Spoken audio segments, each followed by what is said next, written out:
दिल्ली के नायब वज़ीर-ए-आला मनीष सिसोदिया ने नांदेड़ का दौरा किया। इन्होंने गुरुद्वारे के दर्शन भी किए और फ़िरका परस्ती के बढ़ते रुझानात के खिलाफ आवाम को बेदार करने की कोशिश भी की। एक तालीमी कॉन्फ्रेंस में शिरकत के लिए दिल्ली के नायब वज़ीर-ए-आला मनीष सिसोदिया ने नांदेड़ का दौरा किया। मीडिया नुमाइंदों से बात करते हुए इन्होंने आम आदमी पार्टी की हुकूमत की जानिब से दिल्ली में तालीमी निज़ाम की बेहतरी के लिए पिछले 3 सालों में किए गए इक़दामात के बारे में मालूमात दी। सरकारी स्कूलों के निज़ाम में बेहतरी लाने के लिए नेक नीयत और सच्ची जुस्तजू को ज़रूरी करार दिया। निजी तालीमी इदारों के मुकाबले सरकारी स्कूलों को कैसे बेहतर अंदाज में चलाया जा सकता है, इसकी एक मिसाल दिल्ली के इदारों को बताते हुए इन्होंने कहा कि जब ये एक रियासत में हो सकता है तो मुल्क की दीगर रियासतों में क्यों नहीं किया जा सकता।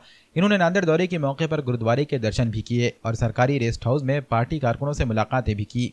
सरकार जब बनी थी तो हमने शिक्षा को प्रायोरिटी पर रखा था, शिक्षा का बजट 2 गुना किया था और आज पूरे देश में नहीं दुनिया भर में भी दिल्ली सरकार के काम की चर्चा हो रही है एजुकेशन पर।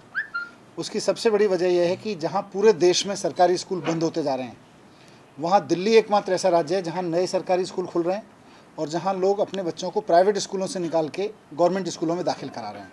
सरकार का विज़न है कि देश मंदिर और मस्जिद से खड़ा नहीं होगा, देश मूर्तियों से खड़ा नहीं होगा, देश स्कूलों से खड़ा होगा।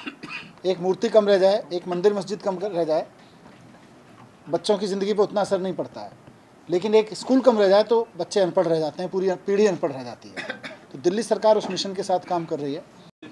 हाँ देखिए, कृष्णा साहब एक बहुत अच्छे आर्टिस्ट हैं देश के, पूरे देश में उनके चाहने वाले हैं। मैं उसको किसी पॉलिटिक्स में नहीं ले जाना चाह रहा, लेकिन मेरे देश के लिए, मैं भी एक भारतीय हूँ और एक भारतीय होने के नाते मुझे ये दुखद लगता है कि मेरे देश के एक आर्टिस्ट को इसलिए प्रोग्राम ना करने दिया जाए क्योंकि उसने किसी एक पक्ष के खिलाफ कोई बात बोली हुई थी। ये तो ठीक नहीं है। आप आर्टिस्ट से असहमत हो सकते हैं, आप आर्ट से कैसे असहमत हो सकते हैं?